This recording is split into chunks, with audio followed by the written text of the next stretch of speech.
Il y a quelques bras levés.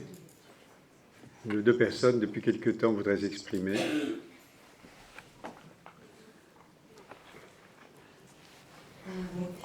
Moi, je vais parler de l'Amérique latine. J'avais une question concrète pour Hervé. Mais j'aimerais rappeler quelque chose avant. Non, je crois que tout le débat sur la souveraineté de l'État sur les ressources naturelles est en lien direct avec la dette extérieure. Pourquoi? Parce que quand l'État, il a la souveraineté sur ses ressources naturelles, il faut qu'il les exploite. Et pour ça, il faut qu'il développe des infrastructures. Et pour cela, il s'endette. Donc Andrés Barreda, qui est un économiste mexicain, il rappelle qu'il y a comme un cycle en Amérique latine qui peut-être, et ça, là c'est plus mon avis, ils sont en train de se réitérer, mais dans les années 70, les États latino-américains se sont endettés pour développer les infrastructures, notamment les infrastructures pétrolières, comme c'était le cas de l'Équateur. Et ensuite, c'est comme si le capital avait investi en fait à ce moment-là. Le capital il investit, il prête de l'argent, non? Donc ces pays s'endettent, ils construisent, ils assument le coût des infrastructures, et ensuite entre 85 et 95, c'est le moment du début des privatisations. L'État, il prend le contrôle de ces ressources-là. Donc, il profite de ces investissements et qui avaient été la cause de cet endettement. Non? Et ensuite commence la troisième phase, qui est la phase des traités de libre-échange, qui a échoué dans pas mal de cas en Amérique latine, ce moment où le capital peut déjà commencer à converser. Moi, je pense qu'on est dans une quatrième phase maintenant, c'est la phase d'un nouvel endettement qui s'annonce, et j'aimerais demander l'avis à Hervé là-dessus. J'ai l'impression que l'État bolivien, qui a des prévisions de 32 000 millions de dollars d'investissement en infrastructure en général, va investir aussi dans les infrastructures pétrolières, que ça va être un nouvel endettement. Et j'aimerais juste rappeler que c'est un thème qui demeure préoccupant, d'autant plus si on parle de la dette écologique qui existe déjà dans ces pays-là et qui n'est absolument pas assumée. Au moment de la nationalisation, Evo Morales, il a fait un audit, c'est vrai, des champs, mais il n'a pas fait un audit environnemental. S'il avait fait un audit environnemental des champs, et s'il avait négocié avec les entreprises à partir des coûts sociaux et environnementaux qu'elles ont causés, je pense que les contrats auraient été beaucoup plus... ils auraient bénéficié beaucoup plus à Bolivie, disons. Non? Alors, qu'est-ce que tu en penses, Hervé? On va, et après, vers une nouvelle crise de la dette? Oui, j'aimerais juste intervenir pour dire quand même qu'on a atteint l'heure fatidique. Si vous êtes d'accord de poursuivre encore quelques instants, moi je veux bien. Oui, non? Oui? Alors? Je crois qu'il y avait aussi une question, je ne sais pas, je réponds oui. Tout de suite à celle-là. Ah, peut-être... deuxième question. L'autre question en même temps? Non.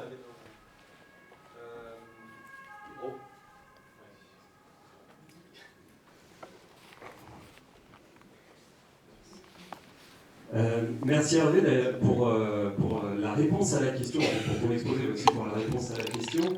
Puisqu'il me semble que garder un peu cette matrice d'analyse, puisqu'on peut l'appliquer plus ou moins à l'Équateur, donc pour cet après-midi, garder un peu tout ça. Les problèmes des mouvements indigènes, il me semble, c'est pas en tant que mouvement social, c'est pour le passage au politique. Et quand il y a le passage au politique, il y a différents problèmes dus notamment à l'exclusion depuis des siècles des indigènes dans la société.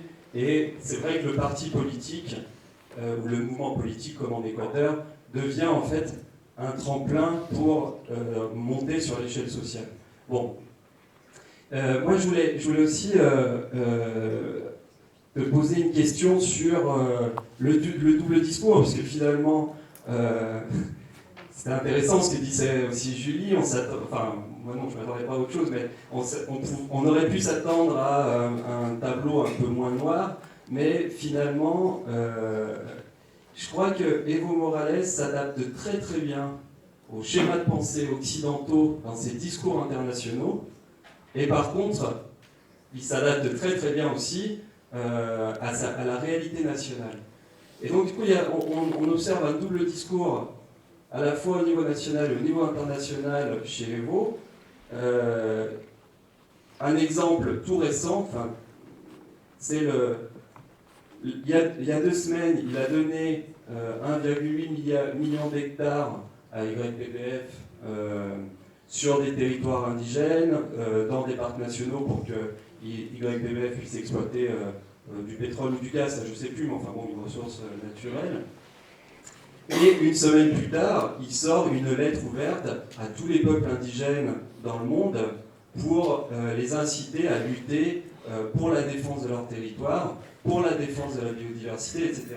Donc ça, je crois que c'est l'exemple parfait de ce double discours des mots. C'est pas une critique que je fais, bon, même si c'est vrai qu'il vaut mieux adapter, enfin, il vaut mieux mettre sa pratique, le discours en pratique, mais bon. Et une autre question concernant l'Irak. Il me semble qu'on a parlé de deux acteurs, l'État, les entreprises multinationales, et le troisième acteur principal, c'est la population. Très bien de renégocier le contrat, très bien que l'État ait plus de sous, ait plus d'argent dans les caisses, mais pour en faire quoi?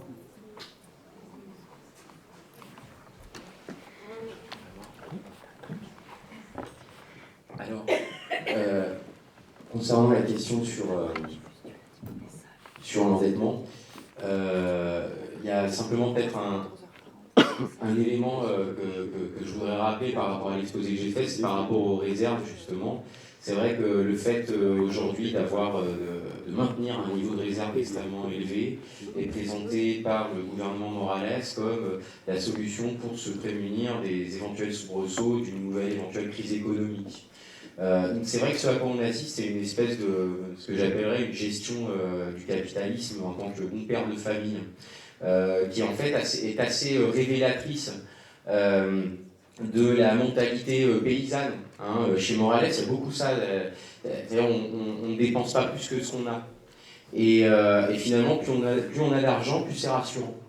Alors, ce qui est quand même assez paradoxal, c'est que cette politique aujourd'hui, elle suscite de la part des institutions financières internationales des satisfecits qui d'ailleurs font l'objet de propagande politique de la part du gouvernement. On a vu au moment de la campagne 2009 des affiches, par exemple, disant voilà, le FMI célèbre nos réserves internationales, on est des bons élèves.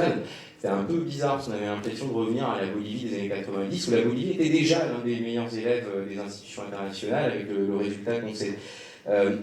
Donc c'est vrai qu'on voit qu'il y a un secteur dans le gouvernement, d'ailleurs, sans trop entrer dans les détails, on pense souvent que le grand Manitou du gouvernement derrière Evo Morales, c'est Álvaro García Linera, le vice-président, qui dispose d'une couverture médiatique assez importante à l'échelle internationale.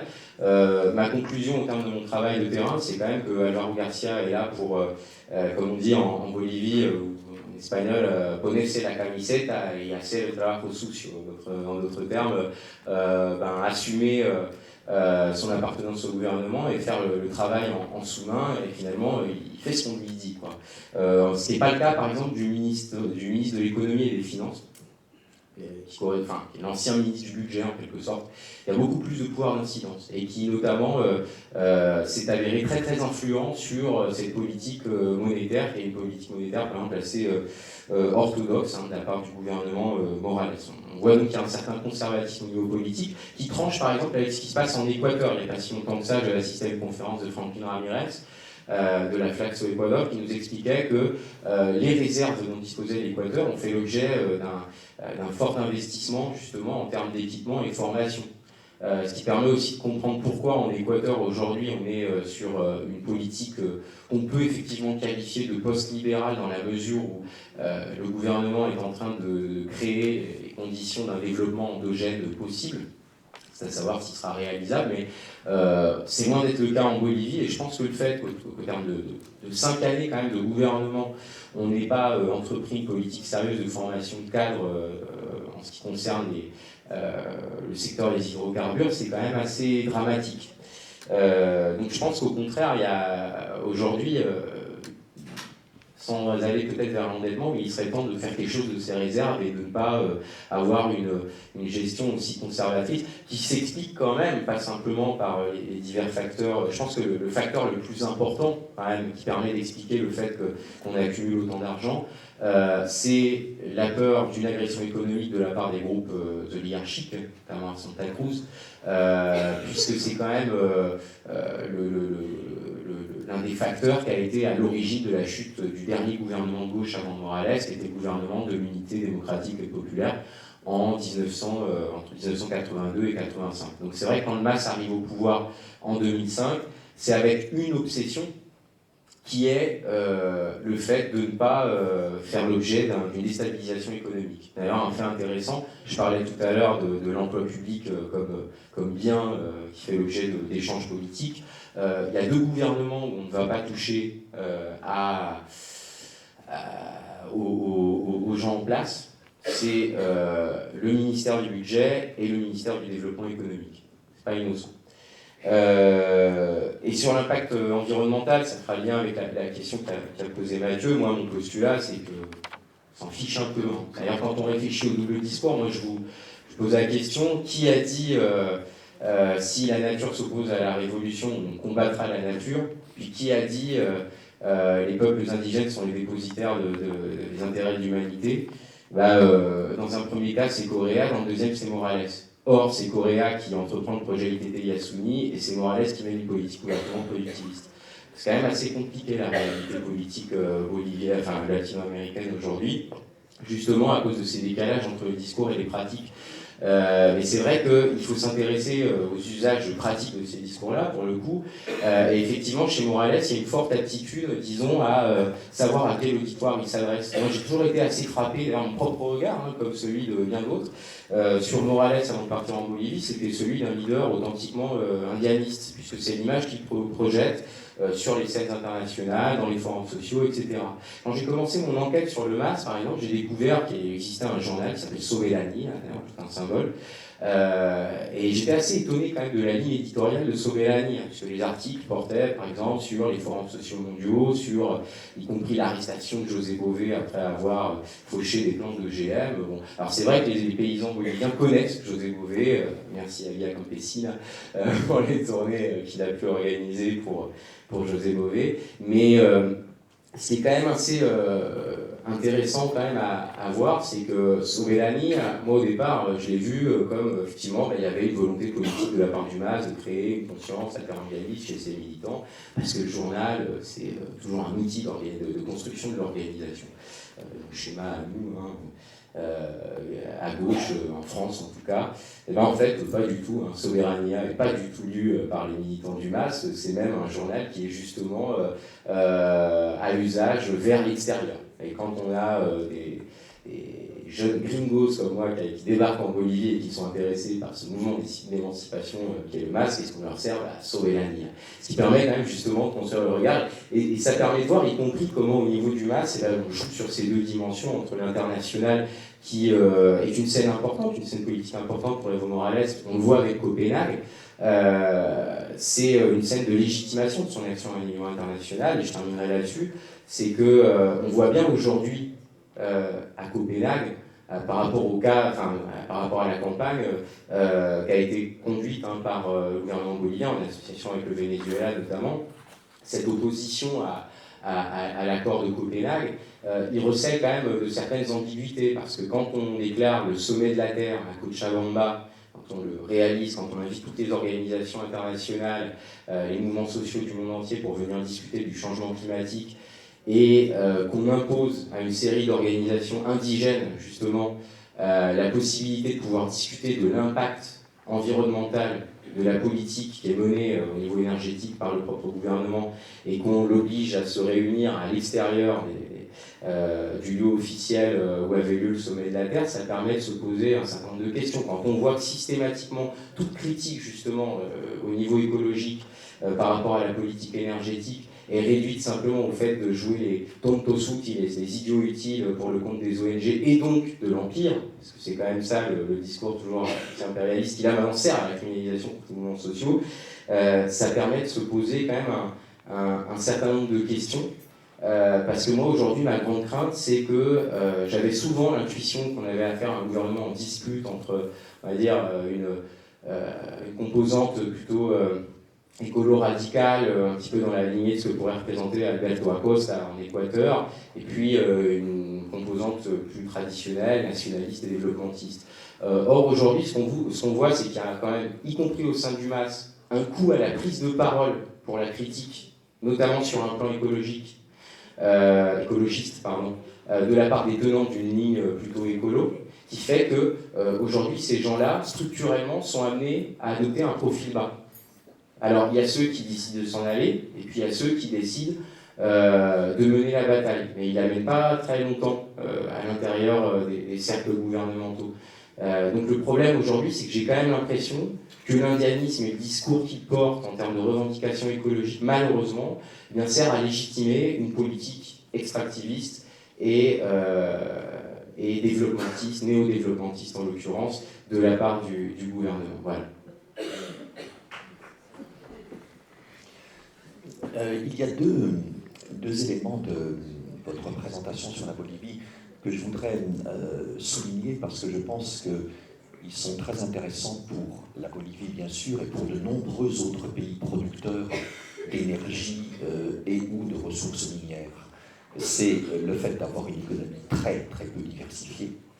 Et deuxièmement, l'absence de compétences à tous les niveaux. Et ça, c'est des problèmes clés quand vous évoquiez pourquoi est-ce que la situation est aussi noire. Ça, ce sont deux éléments clés parce que, bon, tout pays qui a une économie peu diversifiée est forcément très dépendant. Et ça, ce qui serait vraiment révolutionnaire, au sens, je dirais, propre du terme, ce serait pour les pays producteurs de devenir moins dépendants d'une ou de deux ou de quelques ressources naturelles. Et là, aucun d'entre eux n'a sérieusement entrepris cette révolution. Et il y a une raison évidemment très simple, il y en a plusieurs, bien sûr, c'est compliqué. Mais la plus simple, c'est que finalement, les ressources naturelles, ça permet de gagner pas mal d'argent assez facilement. Et parmi ces ressources naturelles, le pétrole, il n'y a rien de tel pour gagner beaucoup d'argent très facilement. Et quand vous avez beaucoup de recettes facilement, on peut dire tout ce qu'on veut, c'est pas facile d'en sortir. Je ne dis pas qu'on ne peut pas en sortir. Je dis qu'il faut une très forte volonté politique au plus haut niveau, dans la durée, et que toutes ces conditions-là, on les voit très rarement quand on passe tous les continents en revue en termes de pays producteurs. Et deuxième élément, c'est les compétences.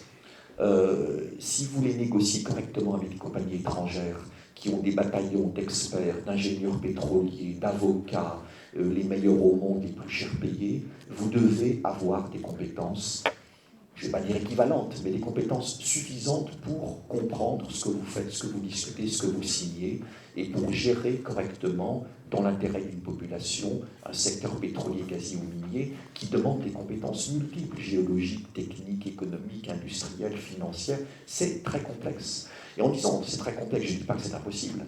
Je dis que là aussi, ce qui serait révolutionnaire, véritablement pas en termes de grands discours, mais très concrètement pour changer les choses, ce serait pour ces pays producteurs d'engager un effort massif de formation des hommes et des femmes dans ces secteurs-là, qui sont des secteurs clés pour l'économie.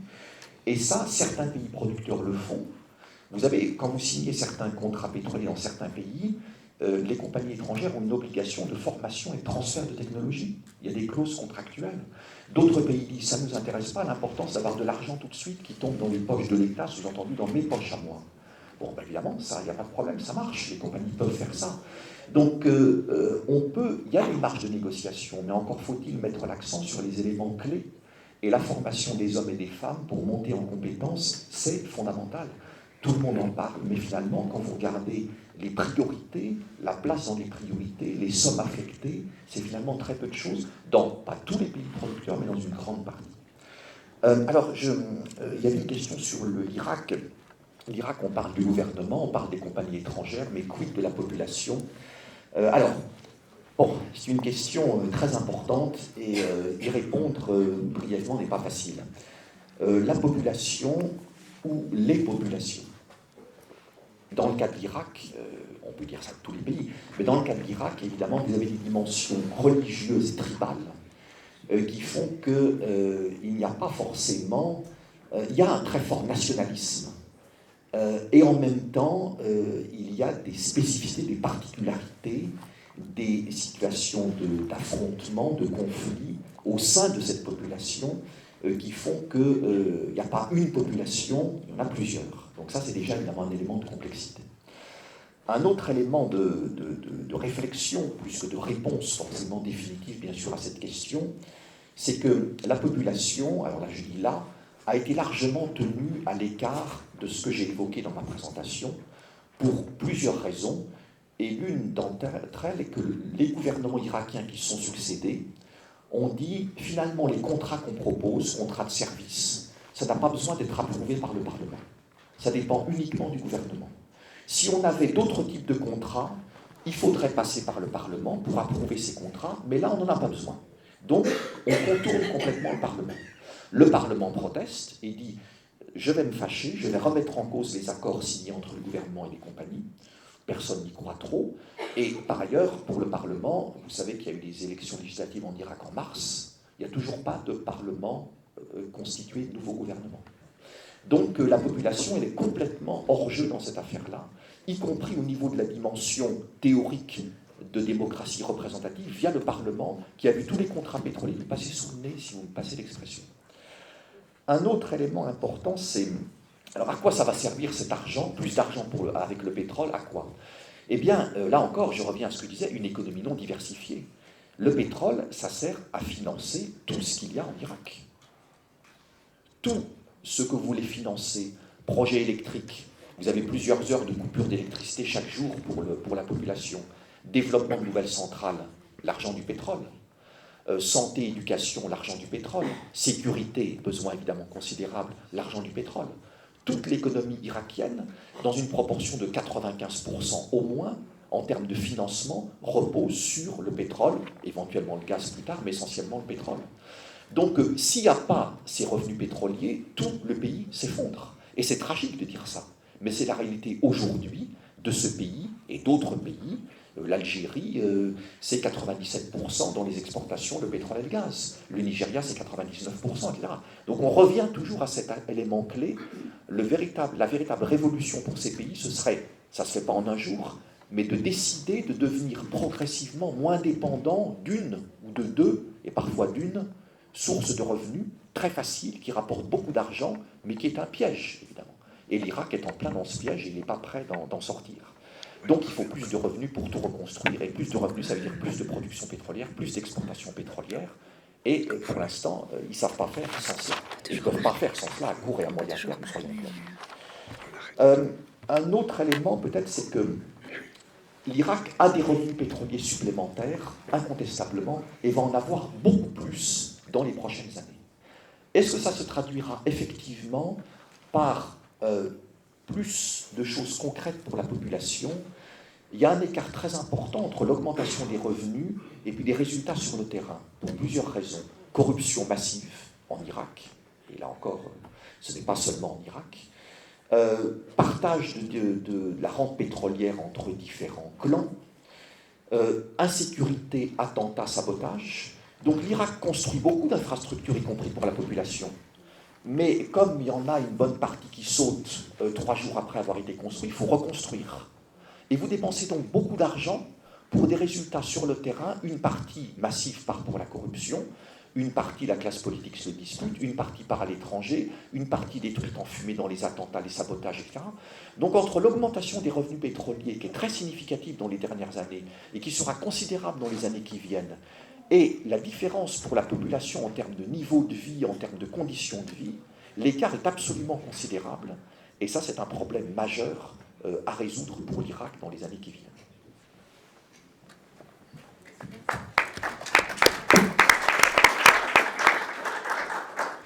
Voilà, cette fois, je crois que nous allons arrêter. Je remercie bien sûr les intervenants pour la qualité de leurs exposés et pour leur disponibilité, leur extrême disponibilité. Et je remercie aussi l'auditoire de son attention et de sa collaboration.